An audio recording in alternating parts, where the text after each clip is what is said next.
Assalamualaikum warahmatullahi wabarakatuh. Bersama dengan saya Ustaz Mi di dalam segalanya mudah di dalam PDPC bersama Ustaz Mi, insya-Allah. Amin ya rabbal alamin. Apa khabar adik?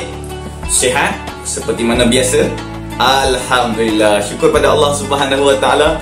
Kerana Allah Ta'ala masih memanjangkan umur kita, memberikan kesihatan kepada kita.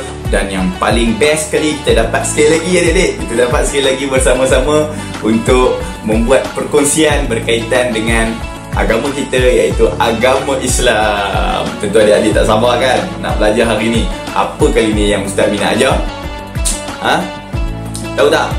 Okey, Ustaz Mi bagi clue lah. Ibunya bernama Aminah, ayahnya bernama Abdullah, dilahirkan di Mekah Mukarramah, ibu susunya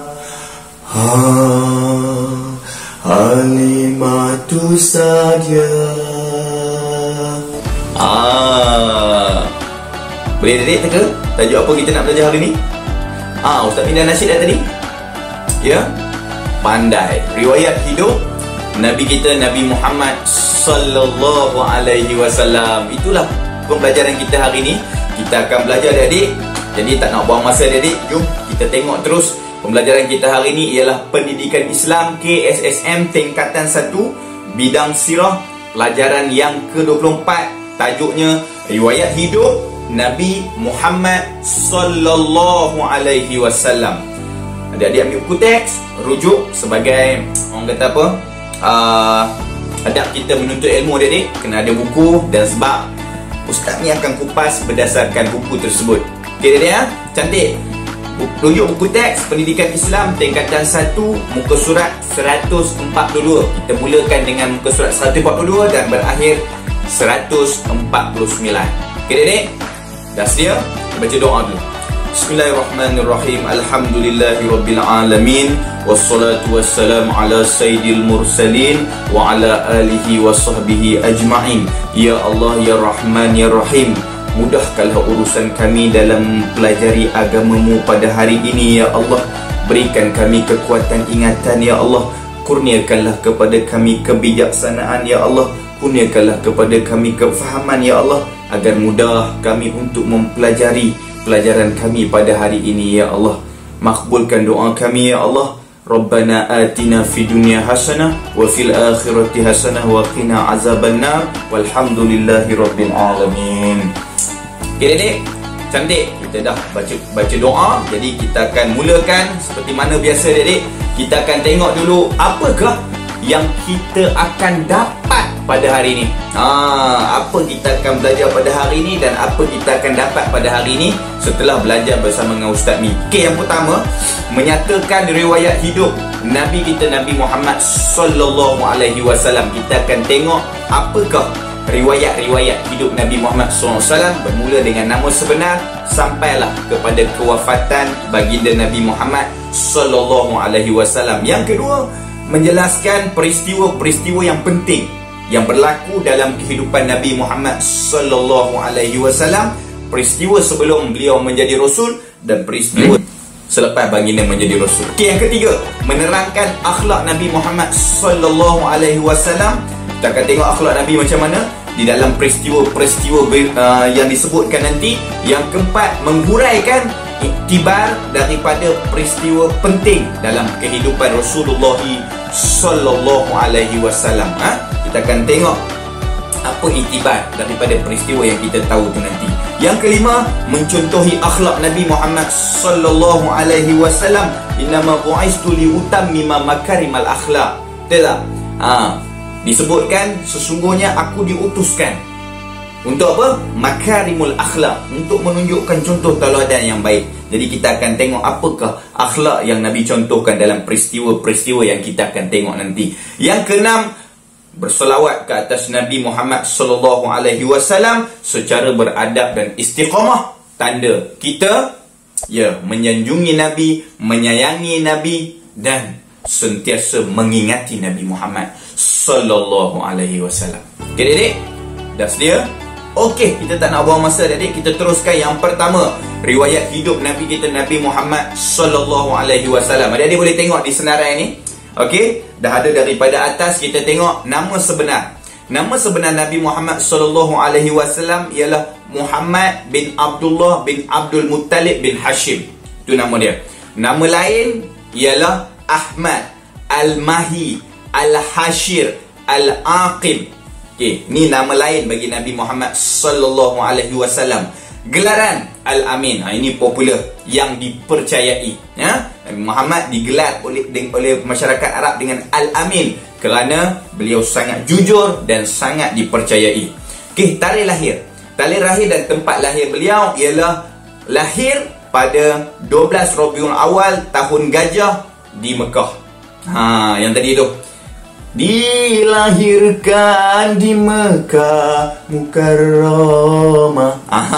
Itu Kemudian kunyah ialah Abu Al-Qasim. Abu Al-Qasim. Ini kunyah dia ataupun gelaran di samping nama dia. Orang letakkan Abu, lepas itu gelaran dia. Gelaran dia Al-Qasim. Al-Qasim dinisbahkan kepada anak dia.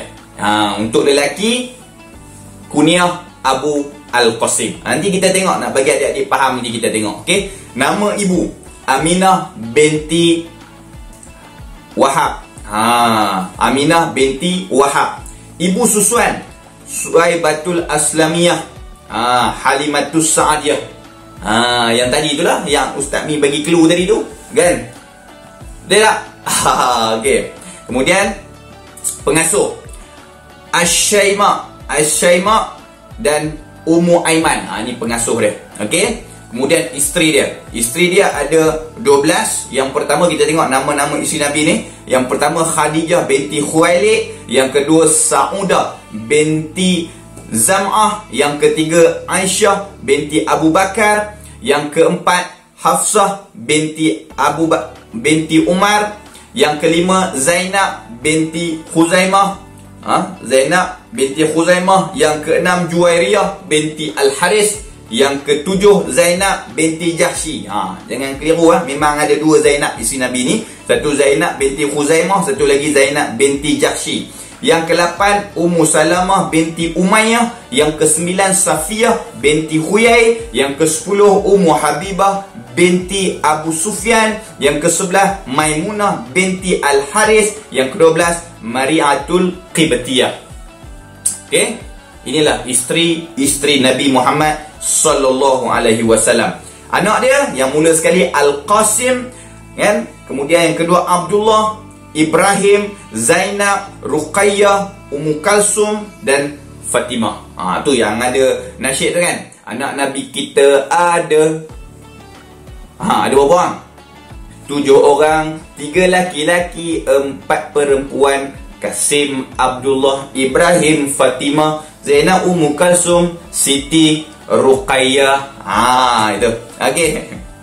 Okey adik ya? Cantik. Okey. Tarikh dan tempat wafat. Dia tarikh wafat dia 12 Rabiul Awal tahun 11 Hijrah di Madinah. Dia wafat di Madinah. Lahir di Mekah, wafat di Madinah. Okey, ini adalah secara ringkas riwayat hidup Nabi kita Nabi Muhammad sallallahu alaihi wasallam. Dan perlu kita ketahui, jalur keturunan Nabi Muhammad sallallahu alaihi wasallam ialah daripada keturunan bangsawan Arab Quraisy yang bermula daripada moyang dia yang atas sekali, Kilab. Jadi Nabi, nama dia Muhammad bin Abdullah bin Abdul Muttalib bin Hashim bin Abdul Manaf bin Qusay bin Kilab. Mak dia pula Aminah binti Wahab binti Abdul Manaf binti Zuhrah binti Kilab. Daripada Kilab yang atas tu pecah dua, turun, jumpa Nabi Muhammad sallallahu alaihi wasallam. Ini adalah jalur keturunan Nabi Muhammad sallallahu alaihi wasallam. Okey, kita tengok galeri kata yang tadi tu. Yang Nabi Muhammad sallallahu alaihi wasallam, kunyah dia Abul Qasim, kan? Okey, nak tengok kunyah ni apa dia. Kunyah ialah panggilan kepada seseorang di samping nama atau gelaran. Kunyah, panggilan seseorang di samping nama atau gelaran. Okey, dengan meletakkan abu bagi lelaki dan ummu bagi perempuan di awal sesuatu nama. Yang tadi tu Nabi kunyah dia Abu Al-Qasim. Nabi lelaki perempuan? Ya, lelaki. Jadi bila lelaki, Abu. Di samping nama ataupun gelaran. Jadi di samping nama Abu tu tadi, apa dia? Al-Qasim. Al-Qasim tu dinisbah pada siapa? Pada anak dia. Jadi kunyah Nabi Abul Qasim. Faham adik? Cantik adik-adik, memang bijak. Alhamdulillah. Syukur pada Allah. Okey, sifat fizikal Nabi Muhammad SAW, kita terbayang-bayang Nabi ni macam mana, Nabi ni macam mana. Kita tak dapat tengok Nabi, cukup kita dapat tahu yang ni. Kan? Rindu kat Nabi, nak tahu Nabi macam mana. Kalau adik-adik nak tahu lagi, adik-adik baca kitab Syama'il Muhammadiyah. Best adik-adik. Okey, Rasulullah SAW memiliki rupa paras yang amat tampan. Amat tampan. Tak ada orang lebih tampan daripada Nabi. Jadi kita tengok apa kata sahabat Nabi. Sederhana tinggi, tak tinggi sangat, dan berbadan tegak. Okey. Rambut baginda ikal mayang dan sentiasa kelihatan berminyak. Sangat menjaga. Maknanya Nabi ni dia jaga. Jaga badan dia, jaga pakaian dia, jaga. Nampak dia tu seorang yang menjaga. Itu Nabi. Jadi kita kena ikut, jaga kita punya penampilan, jaga kita punya semua pakaian kita dan sebagainya. Okey, sentiasa kelihatan ceria dan segak. Nabi sentiasa kelihatan ceria dan segak. Dia kalau keluar, orang nampak dia kelihatan ceria dan segak. Senyum, segak, kemah. Orang kata kan, orang Kedah kata kemah. Gitu. Mata hitam, baginda hitam pekat, dan bulu mata baginda lentik. Hitam pekat mata dia. Bayangkan mata kalau hitam pekat, kalau dia tengok kita rendung, kita tu nampak kan? Boleh bayang adik dia? Boleh bayang kan? Okey. Bulu mata lentik. Para sahabat yang menceritakan rupa paras baginda pasti berkata, sahabat-sahabat ni kan, bila nak cerita pasal Nabi, dia akan cakap satu ayat ni. Aku tidak pernah melihat orang lain yang setanding dengan ketampanan Nabi Muhammad sallallahu alaihi wasallam. Allahu akbar. Macam mana dek? Hebat Nabi kita. Rindu nak jumpa Nabi. Jadi kita doakan adik-adik, mudah-mudahan Allah Ta'ala kumpulkan kita bersama Nabi kita, Nabi Muhammad sallallahu alaihi wasallam, di dalam syurga Firdaus, dapat cium tangan Nabi kita, dapat peluk Nabi, tubuh badan Nabi kita yang mulia. Amin ya rabbal alamin. Alhamdulillah. Okey adik-adik, Seterusnya kita tengok peristiwa penting sebelum kerasulan Nabi. Ini peristiwa penting. Okay? Adik-adik tengok dekat sini, dia ada umur, dia ada tempoh, dia ada peristiwa. Jadi kita akan tengok one by one. Okay? Jadi yang pertama, selepas kelahiran, umur. Selepas je kelahiran, tempoh 2 tahun. Apa peristiwa dia? Baginda dipelihara oleh Halimatus Sa'adiyah di perkampungan Bani Sa'ad yang jauh daripada unsur negatif. Nak jaga ni. Orang Arab memang bila lahir dihantar ke kampung supaya apa? Nak jaga. Sebab pengaruh-pengaruh tak banyak di kampung. Jadi anak mereka dapat tumbuh membesar dalam keadaan yang baik. Begitu. Jadi 2 dan 4. Umur 2 hingga 4 tahun. Dada baginda dibelah oleh malaikat Jibril. Tengah-tengah main, malaikat Jibril datang belah, menyucikan dada baginda. Akan cuci sekali lagi, dibuka sekali, dicuci sekali lagi. Bila tu? Pada peristiwa Isra' dan Mi'raj. Okey, itu 2 hingga 4 tahun. 4 hingga 6 tahun. Tempoh 2 tahun. Apa berlaku pada Nabi? Kita tengok peristiwa je. Nabi Muhammad sallallahu alaihi wasallam tinggal bersama-sama ibu baginda ketika berumur 6 tahun. Baginda dibawa melawat kubur bapa baginda di Mekah. Ibu baginda meninggal di Abwa dalam perjalanan ke Mekah. Ni yang berlaku di antara 4-6 tahun. Tempoh 2 tahun tu ada satu peristiwa besar berlaku pada Nabi, iaitu kematian mak dia. Meninggal di Abwa. Allahu Akbar. Tinggallah Nabi seorang diri. Nanti kita tengok siapa yang jaga Nabi lepas tu. Okey, 6 hingga 8 tahun, 2 tahun. Tempoh 2 tahun. Antara 6 hingga 8 tahun, tempoh 2 tahun. Apa berlaku pada Nabi? Peristiwa apa? Nabi Muhammad sallallahu alaihi wasallam, adik-adik, dipelihara oleh Datuk Baginda Abdul Muttalib. Okey, hingga Datuk Baginda pula meninggal dunia. Habis Datuk Baginda meninggal dunia, selepas itu Nabi Muhammad sallallahu alaihi wasallam tinggal pula dengan bapa saudara baginda Abu Talib. Satu orang yang sangat amanah. Abdul Muttalib panggil semua anak-anak dia, kemudian bincang dengan anak-anak dia, dan dia nampak satu orang je boleh jaga Muhammad ini. Muhammad ini seorang je boleh jaga. Siapa dia? Abu Talib. Sebab apa? Abu Talib ni ada satu perangai, dia kalau dapat amanah, dia mendahului amanah ni daripada segala-galanya. Itu hebatnya Abu Talib. Sebab tu dia jaga Nabi ni, pergi ke mana-mana dia bawa Nabi. Sampai pergi berniaga di Syam dia bawa Nabi. Sampai makanan, nak sedia makanan, anak-anak dia pun ada. Tapi makanan Nabi tu special. Punya dia jaga Nabi. Abu Talib ni satu orang yang cukup amanah. Okey. 12 tahun. 12 tahun Nabi Muhammad SAW mengikut Abu Talib ke Syam. Dia tengok Di pertengahan jalan, Abu Talib mendapat nasihat daripada Bukhairah Ar-Rahib ketika di bandar Busra, sempadan Syam, supaya membawa pulang Nabi Muhammad SAW ke Mekah kerana bimbang dibunuh oleh orang Yahudi. Jadi orang kata apa? Nabi Muhammad ni pergi ke Syam, tiba-tiba jumpa dengan Bukhairah Rahib ni. Rahib kan, dia tahu daripada kitab-kitab lama dia ada cerita, ada tanda Nabi ni. Nabi ni ada tanda, dia berjalan ada awan yang tutup atas dia. Kemudian dia ada tanda kenabian. Jadi bila Bukhairah tengok, ini dia yang disebut oleh kitab dia yang lama ni. Jadi dia kata apa? Pergi balik. Kalau tidak, pasti dia akan Muhammad ni akan dibunuh oleh Yahudi. Okey, jadi Abu Talib bawa balik. Abu Talib pun bawa balik. Setelah Bukhairah menceritakan bahawa ini adalah Rasulullah.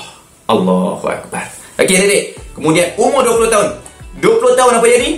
Baginda bersama-sama dengan bapa saudara baginda menyaksikan Hilful Al-Fudul, iaitu perjanjian untuk membela orang yang terinaya dalam perniagaan. Ni satu perjanjian. Sebab orang Arab ni dia ada asabiah. Jadi bila asabiah, niaga tu jadi tak adil. Jadi nak bagi adil, ada satu perjanjian dibuat. Apa dia? Hilfu Al-Fudul. Dan di antara yang datang dalam mesyuarat itu, yang menyaksikan sumpah itu, ialah Nabi kita Nabi Muhammad sallallahu alaihi wasallam. Faham tak, Dik? Cantik. Seterusnya, baginda mengembala kambing. Bersama-sama saudara susuan di perkampungan Bani Sa'ad, kemudian di Mekah. Tu umur 20 tahun. Bela kambing. Kenapa? Kambing ada satu sifat degil. Dan bila degil, kita belajar sabar dengan kerenah kambing. Sebelum nak sabar dengan kerenah manusia, sabar dulu dengan kerenah kambing.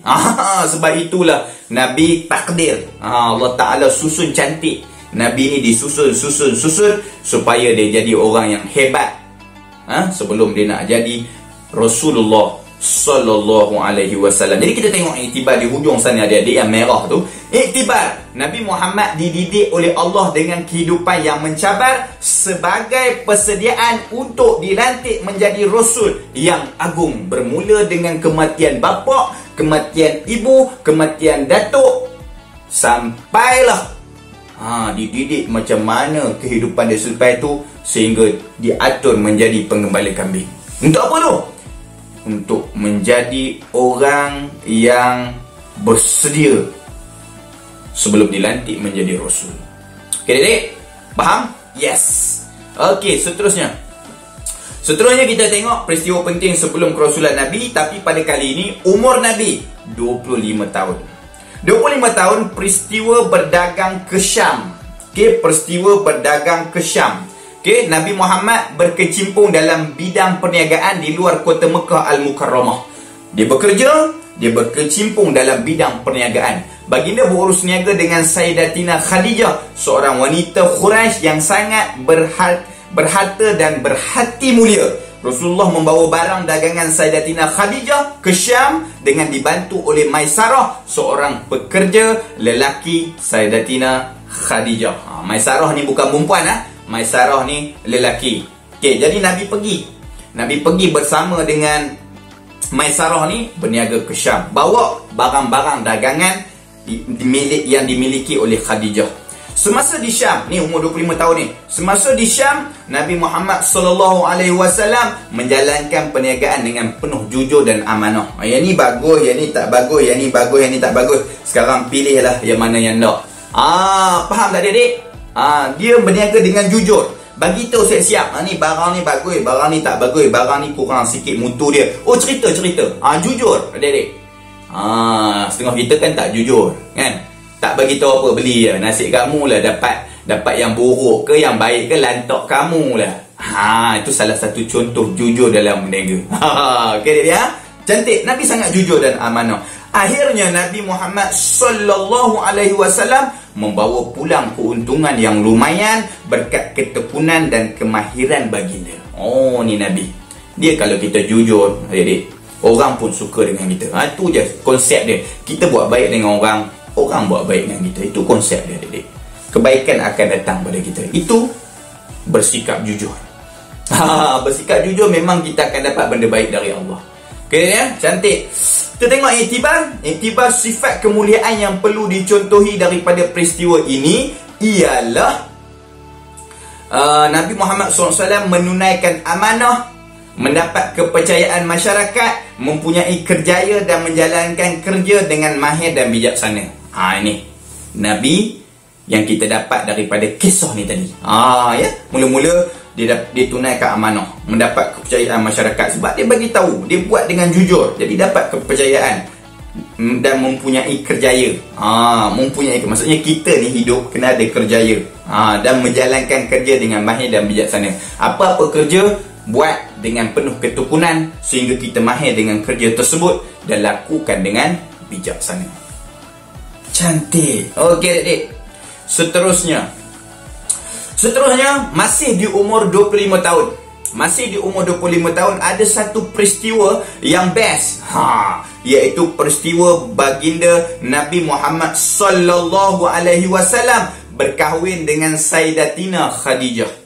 Sekembali Nabi Muhammad SAW pada kali kedua dari Syam, Sayyidatina Khadijah mengambil keputusan untuk berkahwin dengan Nabi Muhammad SAW. Kali kedua, daripada Syam, tu kali pertama Nabi balik, kemudian Nabi pergi balik. Kali kedua balik daripada Syam, Khadijah buat keputusan, aku mesti kahwin dengan dia. Aku mesti kahwin dengan dia. Buat keputusan nak kahwin dengan Nabi Muhammad SAW. Walaupun ketika itu Sayyidatina Khadijah umur berapa adik? Ya, lebih tua daripada Nabi 40 tahun. Dan ketika itu Nabi umur 25 tahun. Apa pun adik-adik? Ya, itu berkaitan dengan jodoh. Dan yang kedua, pengalaman beliau berurusan dengan Nabi Muhammad SAW dan kemuliaan akhlak baginda. Kemuliaan akhlak baginda yang diceritakan oleh Maisarah sudah cukup menjadikan hatinya terpikat dengan Nabi Muhammad SAW. Sebelum nak kahwin, Khadijah berurusan. Jadi bila berurusan dia tahu sangat dah perangai Nabi ni macam mana. Kita kenal orang lama adik-adik. Kita kenal. Bukan setakat kenal dengan berurusan. Dia tanya kawan baik dia, Maisarah ni, yang ikut Nabi Muhammad SAW pergi sama-sama berdagang ke Syam. Ni kamu tengok, aku kenal Nabi ni macam ni. Kamu kenal Nabi macam mana? Dia sangat bagus, berniaga, tekun, amanah dan dia pun jadi Maisarah menguatkan lagi apa yang dia rasa tentang Nabi Muhammad SAW. Okey adik-adik. Dan last sekali bila Maisarah dengar kan, banyak kali dengar ni cerita Nabi Muhammad, sikit-sikit Muhammad. Khadijah ni balik pada Syam je, tanya Maisarah ni Muhammad tak ada cerita lain. Jadi nampak sangat Khadijah ni suka dekat Nabi kita Nabi Muhammad SAW. Last sekali adik, Sayyidatina Khadijah menghantar salah seorang kawan rapatnya, Nafisah binti Munabih, untuk menyatakan hasrat tersebut kepada Nabi Muhammad SAW. Nabi Muhammad menerima hasrat mulia tersebut dan meminang Sayyidatina Khadijah melalui bapa saudaranya Amru bin Asad. Ini yang berlaku ulah kali. Khadijah dipinang, lalu hasilnya berkahwinlah mereka, iaitu Nabi kita Nabi Muhammad SAW dengan Ummul Mukminin, kan? Iaitu Sayyidatina Khadijah. Siapa dia? Sayyidatina Khadijah. Dan akhirnya mereka hidup dengan penuh bahagia. Dan daripada Khadijah yang umur 40 tahun itu, Nabi mendapat 6 orang anak. Allahu Akbar. Macam mana Nabi tak sayang Khadijah, adik-adik? Perempuan pertama masuk Islam Khadijah. Yang bagi Nabi anak 6 orang, Khadijah. Allahu Akbar. Nabi susah payah bersama Khadijah. Itulah isteri yang paling baik.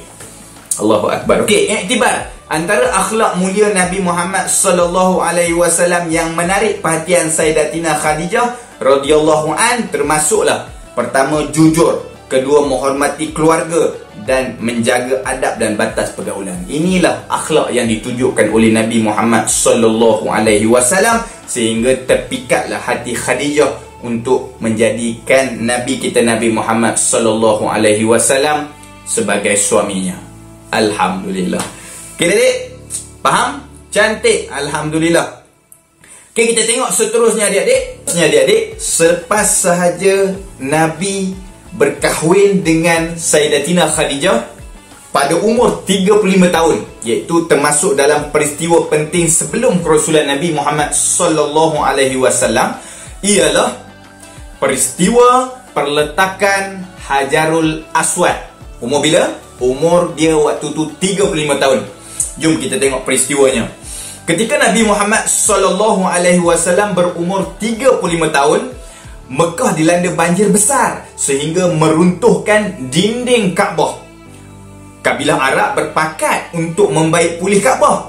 Nabi Muhammad sallallahu alaihi wasallam turut membantu dalam pembinaan tersebut. Nak bina semula, nak baik pulih semula, Nabi pun terlibat. Apabila tiba masa untuk meletakkan semula Hajarul Aswad di penjuru Kaabah, berlaku perebutan antara ketua-ketua kabilah hingga hampir berlaku pertumpahan darah. Itu situasi yang pertama. Kaabah mengalami banjir. Bila banjir, dinding Kaabah tercabut. Kemudian nak baik pulih balik, tengok Nabi turut serta dalam aktiviti kemasyarakatan dan sama-sama turut membantu dalam membina. Cuma ada satu masalah waktu tu. Apa dia, adik-adik? Ya, nak letak balik Hajarul Aswad. Jadi kabilah-kabilah ni, mereka orang kata apa? Sampai bergaduh, sampai nak bertumpah darah. Siapa yang nak letak balik Hajarul Aswad di tempat asalnya? Bergaduh pasal itu. Kita baca lagi. Akhirnya Abu Umayyah Al-Mahzumi, seorang yang dihormati dalam kalangan kabilah Arab, mengajukan cadangan yang diterima sebulat suara. Mereka bersedia menerima keputusan orang pertama yang masuk ke pintu Bani Syaibah ketika itu. Dengan takdir Allah. Dengan takdir Allah yang mengaturkan segalanya, Allah Subhanahu wa taala menjadikan Nabi Muhammad sallallahu alaihi wasallam menjadi orang pertama yang masuk ke pintu Bani Syaibah itu. Allah Taala buat Nabi orang pertama yang memasukinya ialah Nabi Muhammad sallallahu alaihi wasallam. Semua yang melihat Nabi waktu tu yang masuk melalui pintu Bani Syaibah tu tadi, tengok Nabi masuk ke masjid, berkata, dialah As-Sadiq Al-Amin, orang yang benar lagi amanah. Semua orang kenal Nabi. Jadi mereka seronok kalau inilah orang yang pertama masuk. Lepas ni dia cakap apa pun, insya-Allah kami terima. Macam itulah ayat lebih kurang adik-adik mereka di dalam hati mereka. Begitu. Okey, kemudian tengok lagi. Nabi Muhammad sallallahu alaihi wasallam menghamparkan ridha. Ni tengok cerdiknya Nabi, betapa Nabi ni dia berfikir di luar kotak. Untuk mencapaikan satu matlamat, iaitu apa? Semua sekali jadi elok. Tengok macam mana Nabi buat. Nabi menghamparkan ridha, iaitu selendangnya. Baginda kemudian meletakkan Hajarul Aswad di tengah-tengahnya. Okey, selendang letak dekat tengah-tengah Hajarul Aswad. Letak kat tengah-tengah tu. Baginda meminta ketua-ketua kabilah memegang hujung ridha tersebut dan membawanya secara beramai-ramai ke penjuru Kaabah. Dah letak ridha, selendang tu tadi, letak tengah-tengah tu batu. Lepas tu ni semua ketua-ketua kabilah pegang di hujung-hujung ridha ini. Kita angkat sama-sama. Bagi nampak adil. Jadi macam mana? Jadi semua orang bawa Hajarul Aswad secara bersama-sama. Cerdik tak Nabi, adik-adik? Ya. Fatonah. Itu adalah sifat Nabi Muhammad sallallahu alaihi wasallam. Kebijaksanaan tu ada dekat Nabi. Okey, kemudian mereka bawa sampai ke penjuru Kaabah, lalu baginda mengambil Hajarul Aswad dan meletakkannya di tempat asal majlis tersebut berjalan dengan lancar dan semua yang hadir berpuas hati. Allahu Akbar. Begitulah Nabi kita, Nabi Muhammad sallallahu alaihi wasallam, betapa cerdiknya dia, betapa bijaksananya dia di dalam nak memastikan berlaku keharmonian di dalam masyarakat. Okey adik-adik, kita tengok iktibar. Pengajaran yang dapat diambil dari kisah ini ialah Nabi Muhammad sallallahu alaihi wasallam pertama bersifat tawaduk. Dia rendah diri, dia tak menonjolkan diri. Dia tak kata aku pandai, aku boleh buat, semua selesai. Tak. Padahal dia boleh je buat sebab dia berada waktu tu bersama-sama dengan mereka. Boleh je. Ni kau mau bergaduh semua ni bagi aku buat. Tak ada. Nabi tawaduk.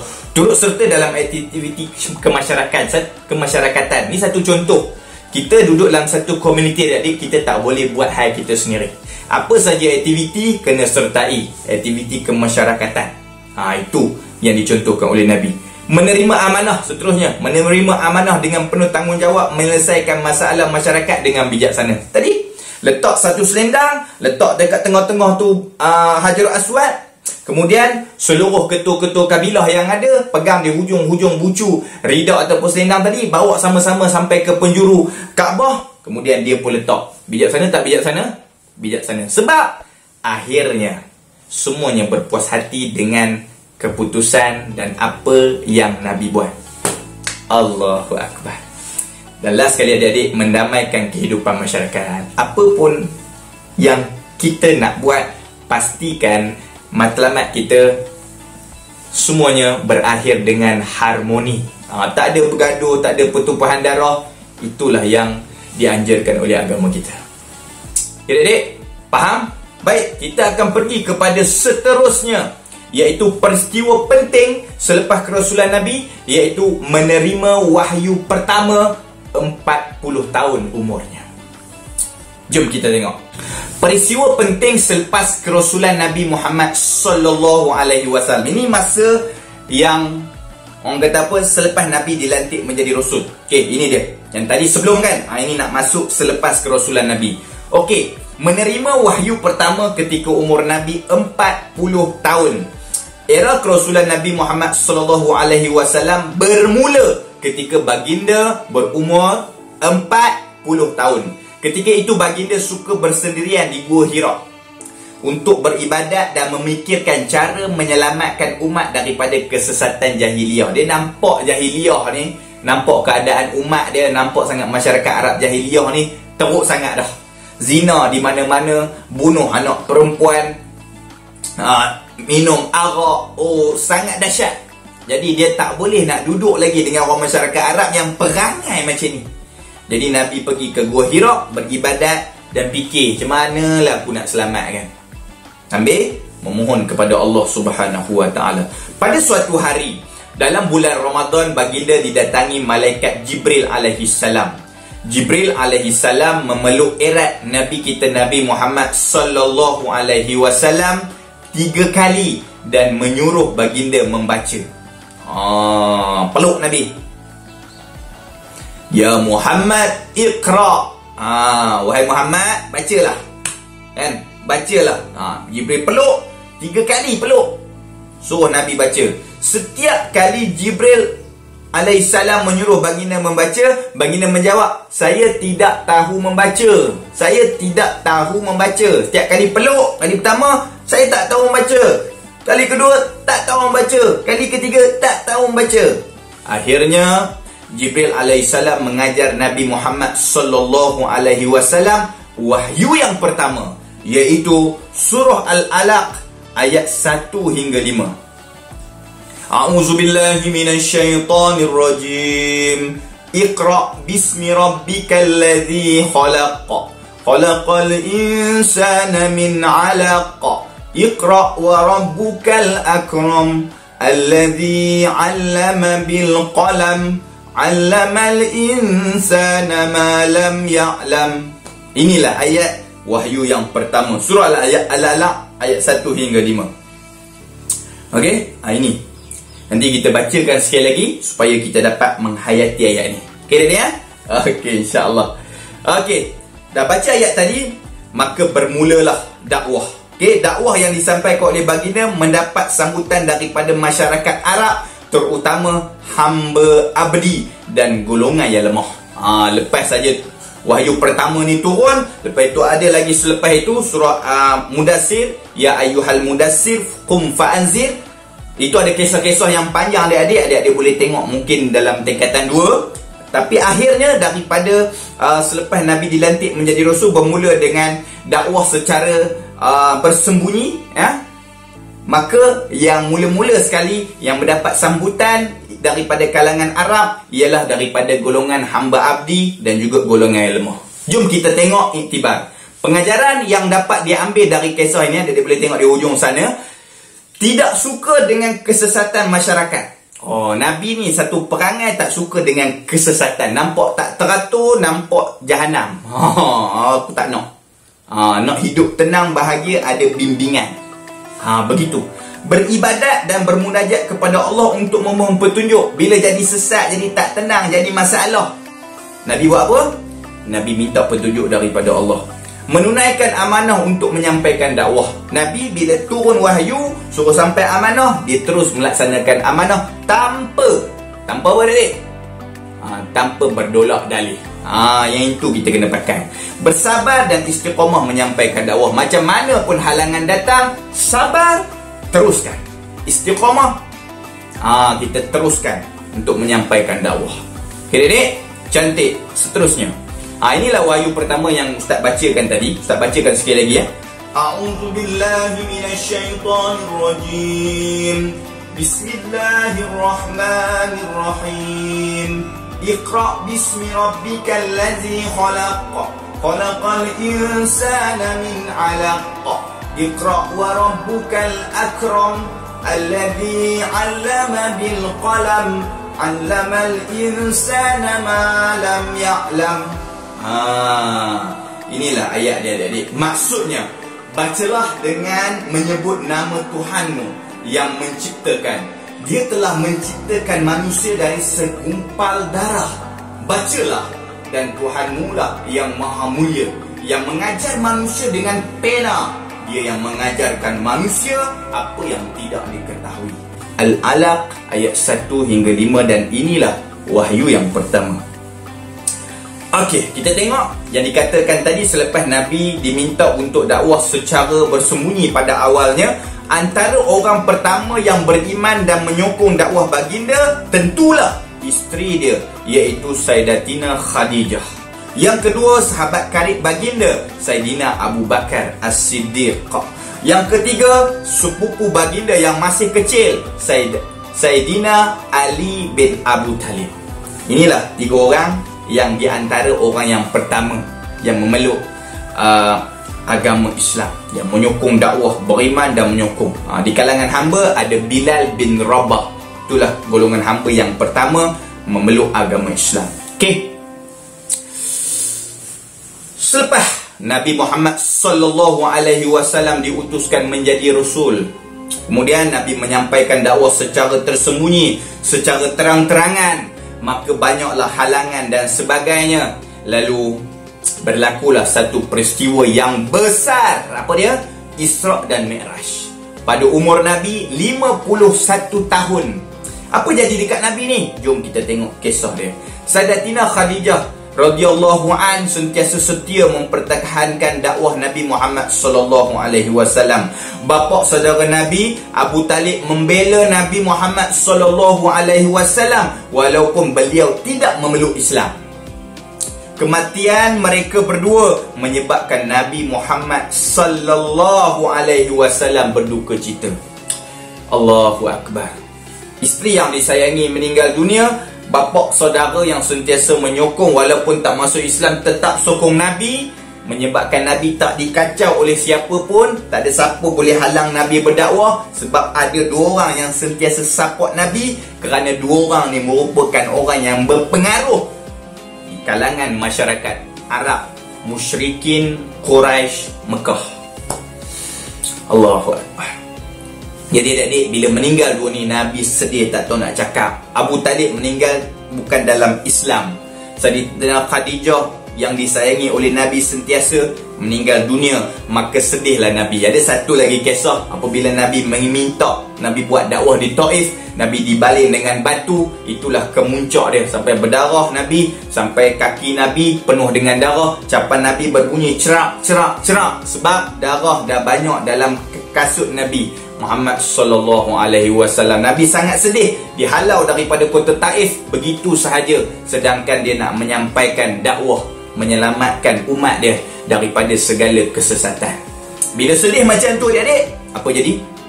Kedukaan baginda terubat apabila dibawa mengembara menyaksikan tanda-tanda kebesaran Allah dalam peristiwa, jawab, peristiwa Isra dan Mi'raj. Allahu Akbar.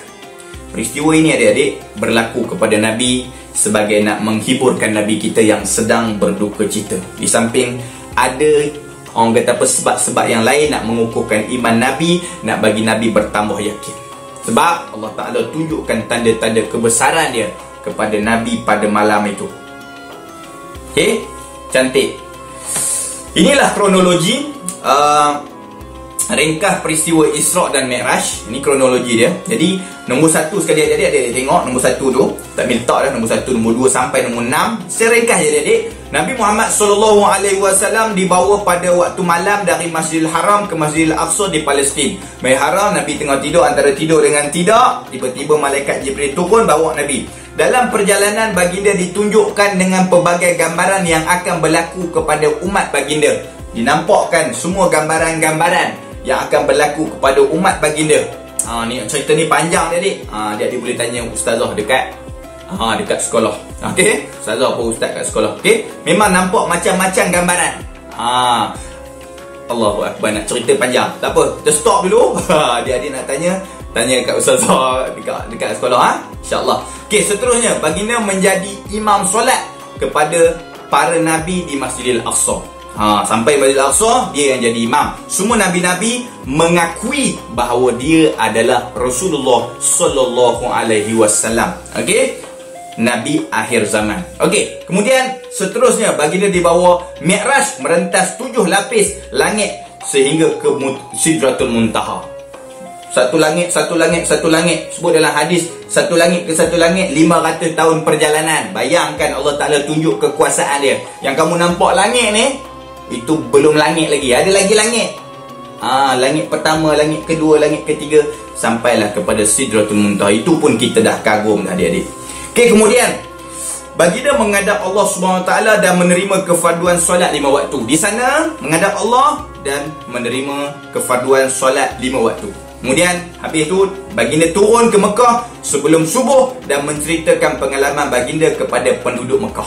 Ini yang berlaku peristiwa Isra Mi'raj. Nabi diperjalankan oleh Allah Subhanahu wa taala yang disebut dalam Quran surah Al-Isra ayat yang pertama, subhanallazi asra bi 'abdihi lailan minal masjidil haram ilal masjidil aqsa allazi barakna haulahu linuriyahu min ayatina innahu huwas samiul basir. Itulah ayat surah Al-Isra ayat yang pertama. Menunjukkan apa? Subhana, Maha suci Allah yang memperjalankan abdihi, hambanya, daripada minal masjidil haram, daripada masjidil haram ilal masjidil aqsa, kepada masjidil aqsa alladzi barakna haulahu, yang kami berkati sekelilingnya, linuriyahu min ayatina, dan kami menunjukkan tanda-tanda kebesaran kami. Allah Ta'ala tunjukkan kebesaran Allah kepada Nabi kita malam tu. Innahu huwas samiul basir, dan dia maha melihat. Innahu huwas sami', maha mendengar dan maha melihat apa yang berlaku pada malam itu. Hanya mengambil masa 6 jam daripada Masjidil Haram ke Masjidil Aqsa yang jauhnya 1240 km. Mengambil masa selama 30 hari kalau berjalan. Bayangkan nak naik pula berapa jam pula. Bukan berapa jam adik, berapa tahun, berapa ratus tahun baru nak sampai.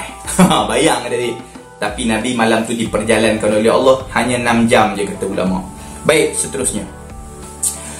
Bila balik, ramai orang tak percaya, yang orang geling kepala, ada yang tepuk dahi, ada betul ke Muhammad ni, ada yang dah murtad, yang Islam keluar pada Islam balik.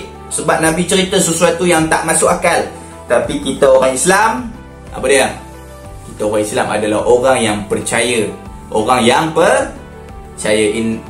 Allazina yu'minuna bil ghaib, dalam surah Al-Baqarah Dan surah Baqarah, allazina yu'minuna bil ghaib, antara ciri-ciri orang bertakwa ialah orang yang percaya kepada perkara gaib.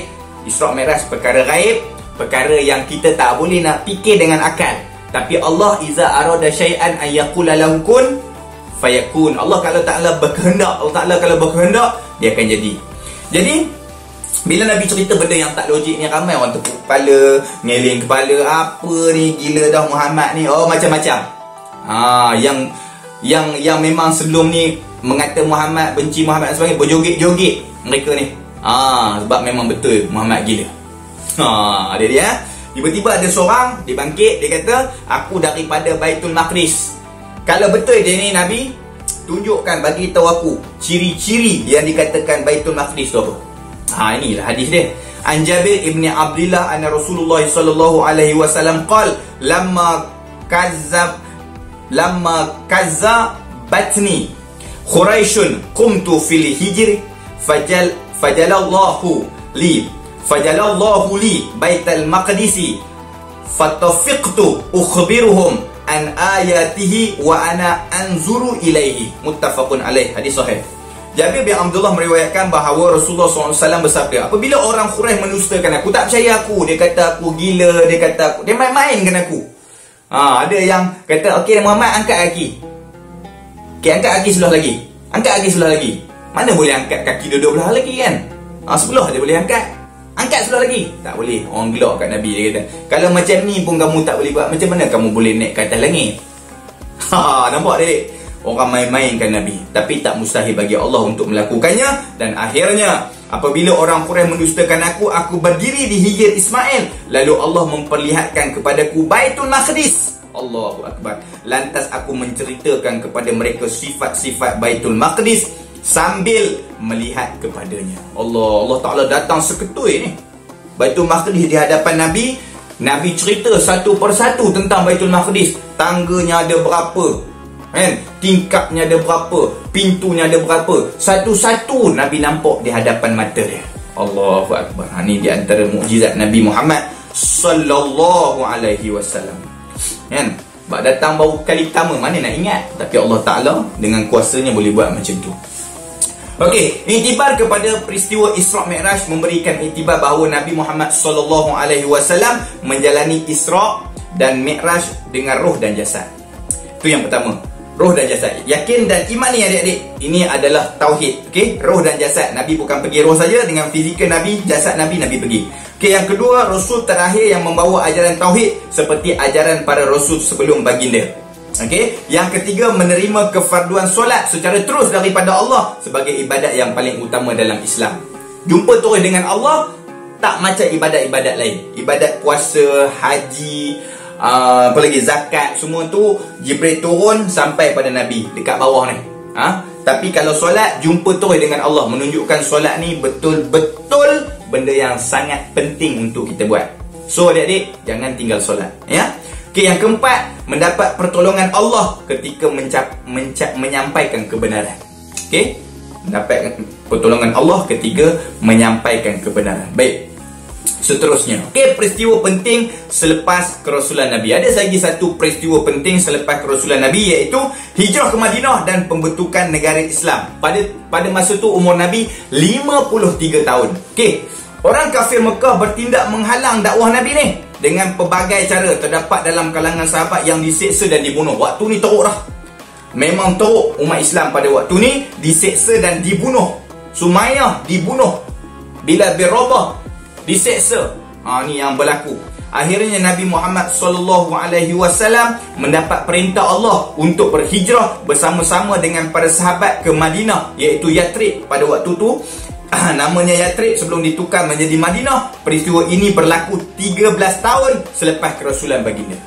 Selepas kerasulan baginda, Nabi pun berhijrah. Kenapa? Kerana ramai sangat dah kena seksa, tak selamat dah umat Muhammad ni, umat apa? Tak selamat lagi orang Islam. Jadi dapat perintah hijrah. Nabi Muhammad sallallahu alaihi wasallam menyahut perintah tersebut, mengharungi pelbagai halangan untuk berhijrah ke Madinah bersama-sama dengan Saidina Abu Bakar As-Siddiq. Dalam perancangan yang rapi, mereka akhirnya berjaya tiba ke Madinah dengan selamat. Sebelum itu baginda singgah di Quba dan membina masjid yang pertama di sana. Masjid pertama apa? Quba. Masjid pertama apa? Quba. Pandai.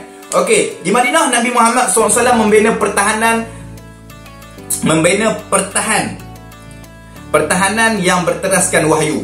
Baginda membina Masjid Nabawi, mempersaudarakan Muhajirin Ansar dan menggubal piagam Madinah sebagai asas pembentukan negara. Inilah 3 perkara yang Nabi buat. Pertama apa? Membina Masjid Nabawi. Kedua, mempersaudarakan Muhajirin dan Ansar. Ketiga, menggubal piagam Madinah. Asas pembentukan sesebuah negara. Okey ya, ni yang Nabi buat. Dalam membentuk tamadun yang unggul, Nabi Muhammad SAW menghadapi tentangan musuh yang cuba menggugat keamanan Madinah. Nabi Muhammad SAW bersama-sama dengan kaum Muhajirin dan Ansar mempertahankan Madinah daripada segala serangan musuh dengan semangat juang yang hebat, namanya jihad. Ya dia. Okey, ni dia. Okey, yang terakhir antara peperangan yang dipimpin oleh Nabi Muhammad SAW termasuklah peperangan Badar, peperangan Uhud, peperangan Khaybar, pembukaan Mekah dan peperangan Hunain. Okey dek, inilah orang kata apa? Hijrah ke Madinah dan pembentukan negara Islam ketika umur Nabi 53 tahun yang berlaku pada Nabi. Hebat tak? Allahu Akbar. Iktibar, pengajaran yang dapat diambil dari peristiwa hijrah dan kepimpinan Nabi Muhammad SAW ini, Nabi Muhammad sanggup berkorban demi menegakkan agama Allah. Satu. Yang kedua, baginda menyampaikan Islam dengan sempurna dan penuh amanah. Baginda yang kedua. Yang ketiga, baginda membentuk pemerintahan yang adil berteraskan wahyu. Yang keempat, negara Islam Madinah menjadi model negara Islam terbaik. Itu dia. Ini yang Nabi buat dan sehingga menjadi contoh model sebuah negara Islam terbaik. Okey, ini adalah orang kata apa, peperangan pada zaman Nabi Muhammad SAW. Bila dah buat negara di Madinah, ramai yang tak puas hati, lalu mereka melancarkan serangan. Nabi berperang, mempertahankan bersama dengan sahabat-sahabat baginda dan kalangan Muhajirin dan Ansar. Okay, kita tengok peperangan pada zaman Nabi. Yang pertama dipanggil Ghazwah, iaitu pasukan tentera Islam yang dipimpin sendiri oleh Nabi Muhammad SAW. Berapa pimpinan Nabi? 28 peperangan. Allah. Berapa adik-adik? 28 peperangan. Usia berapa? 53 tahun. Allah, hebatnya Nabi kita, Nabi Muhammad SAW. Kedua, Sariyah ialah pasukan tentera Islam yang tidak disertai oleh Nabi Muhammad SAW dan baginda melantik seorang ketua yang dipanggil Amir untuk memimpin peperangan. Peperangan ini ada 54 peperangan. Jumlah semua sekali peperangan semasa dengan Nabi Muhammad SAW ialah 82 peperangan. Allah, dahsyat adik-adik. Zaman dulu nak mempertahankan Islam. Kita hari ni ada perang tak adik-adik? Allahu Akbar. Kita cuma memerangi hawa nafsu kita. Itu pun tak boleh. Allahu Akbar. Jom kita usahakan dia insya-Allah. Okey, jasa Nabi Muhammad SAW yang tiada tolok bandingnya. Yang pertama, membina masyarakat bersatu padu, mempertahankan negara. Yang ketiga, menjadikan masjid sebagai pusat pemerintahan dan pusat kemasyarakatan di samping tempat ibadat. Yang ketiga, membentuk umat yang patuh dan sanggup berkorban demi kesucian Islam. Yang keempat, menjadikan Madinah sebagai negara terunggul dan menjadi contoh tamadun yang gemilang hingga dikenali sebagai Al-Madinatul Munawwarah yang bererti kota bercahaya. Ini jasa Nabi yang perlu kita kenang, yang tiada tolok bandingnya. Ini cuma Ustaz ni baca je sebab tadi dah cerita dah bagaimana Nabi pertahankan negara, bagaimana Nabi jadikan masjid sebagai pusat pemerintahan, bagaimana Nabi sanggup berkorban sehingga sehingga semua sekali peperangan berjumlah 82 peperangan sanggup berkorban ni. Dan akhirnya Madinah Al-Munawwarah menjadi model sebuah negara terbaik. Ini semua dah diceritakan tadi. Okey, setiap Muslim wajib mencintai Nabi Muhammad SAW. Antara tanda cinta kepada baginda Nabi Muhammad SAW, yang pertama, mengikut sunnah Nabi Muhammad SAW, mematuhi perintah dan menjauhi larangan baginda. Ini tanda tanda kita sayang Nabi, cinta Nabi. ibarat macam Nabi duduk dengan kita. Nabi suka tak kita ikut apa yang Nabi tunjuk? Nabi suka tak kita buat apa yang Nabi suruh dan tinggal apa yang Nabi larang? Tentu Nabi suka. Kan? Yang kedua, sentiasa merindui baginda Nabi Muhammad sallallahu alaihi wasallam. Tunjukkan adik-adik dengan solawat kepada Nabi. Kan? Allahumma salli ala Muhammad wa ala ali Muhammad. Allahumma salli ala Muhammad wa ala ali Muhammad. Solawat adik-adik.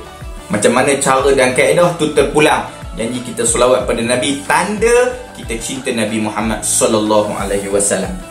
Seterusnya, memuliakan dan bertawaduk apabila mendengar Nabi Muhammad sallallahu alaihi wasallam, apabila mendengar nama Nabi Muhammad SAW dengan bersalawat ke atas baginda. Bila ustaz sebut Allahumma salli ala Nabi kita Nabi Muhammad sallallahu alaihi wasallam, adik-adik terus sambut sallallahu alaihi wasallam. Itu memuliakan dan bertawaduk apabila mendengar nama Nabi Muhammad SAW.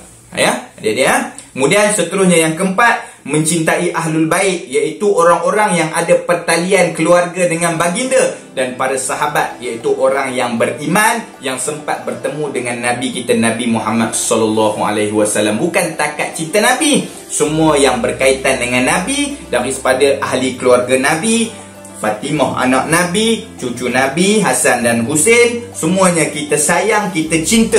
Dan juga para sahabat-sahabat baginda yang dulunya berperang untuk mempertahankan agama yang kita cintai ini. Okay, adik? Cantik.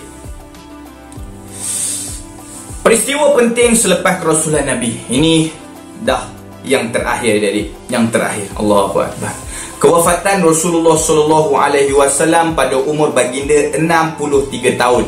Setelah sempurna menjalankan tugas sebagai Rasul pada waktu duha pada hari Isnin 12 Rabiul Awal tahun 11 Hijrah di rumah Sayyidatina Aisyah, Nabi Muhammad sallallahu alaihi wasallam kembali menemui penciptanya. Allahu Akbar. Berita duka kewafatan Nabi Muhammad sallallahu alaihi wasallam, kekasih Allah Subhanahu wa taala ini menggemparkan penduduk Madinah. Jasad Nabi Muhammad sallallahu alaihi wasallam yang mulia dimakamkan di rumah Sayyidatina Aisyah. Inilah dia kewafatan Nabi kita Nabi Muhammad sallallahu alaihi wasallam. Memang ada kisah yang banyak kita boleh ambil pengajaran, tapi Ustaz Mi tak boleh nak cerita kat sini sebab terlalu panjang, adik-adik. Bagaimana Nabi wafat, apa yang Nabi buat, apa yang Nabi ucapkan, itu semua dapat memberi pengajaran kepada kita. InsyaAllah pada pertemuan yang lain kita boleh ceritakan benda ni, InsyaAllah. Okey, iktibar. Iktibar, Nabi Muhammad sallallahu alaihi wasallam diutuskan oleh Allah Subhanahu wa taala untuk memimpin manusia ke jalan yang benar. Kedua, kehidupan baginda dipenuhi dengan perjuangan dan pengorbanan demi ketinggian agama Islam. Yang ketiga, baginda membentuk tamadun yang seimbang dan sempurna yang menjadikan asas kecemerlangan tamadun hari ini. Dia yang bentuk. Kita yang ujung-ujung ni, yang selepas itu ikut aja. Benda dah ada, ikut aja. Bila ikut, insya-Allah cemerlang. Sebab model dah ada. Okey dia. Umat manusia amat terhutang budi dengan jasa Nabi kita Nabi Muhammad sallallahu alaihi wasallam yang tidak ada tolok bandingnya. Dapat, adik? Cantik, alhamdulillah. Jadi itulah saja, adik-adik, pertemuan kita pada kali ini berkaitan dengan riwayat hidup Nabi Muhammad SAW yang bagi Ustaz Mi sangat ringkas. Sebenarnya banyak yang kita boleh ceritakan, cuma tak boleh nak letakkan semuanya di dalam video kali ini. Okey. Cukuplah sedikit-sedikit info untuk memberikan sedikit kefahaman, menambahkan lagi kefahaman adik-adik kepada pembelajaran kita pada hari ini. Apapun kita dah dapat tahu cerita Nabi sedikit sebanyak dan kita dapat iktibar yang banyak. Yang pentingnya iktibar adik-adik bukan setakat study, bukan setakat baca, bukan setakat hafal, tapi kita perlu hayati dalam kehidupan kita, amalkan dalam kehidupan kita supaya kita menjadi muslim dan muslimah yang sebenar. Okay, adik, jumpa lagi. Jangan lupa jawab 25 soalan kuis di deskripsi, disediakan untuk adik-adik saja, khas untuk adik-adik. Tekan link dan jawab semua soalan yang Ustaz disediakan itu. Dan jangan lupa subscribe, adik-adik, supaya kita dapat bertemu lagi pada masa-masa yang akan datang. Dan jangan lupa share dengan kawan-kawan yang lain. Kenapa? Kerana itu saham kita di hari akhirat.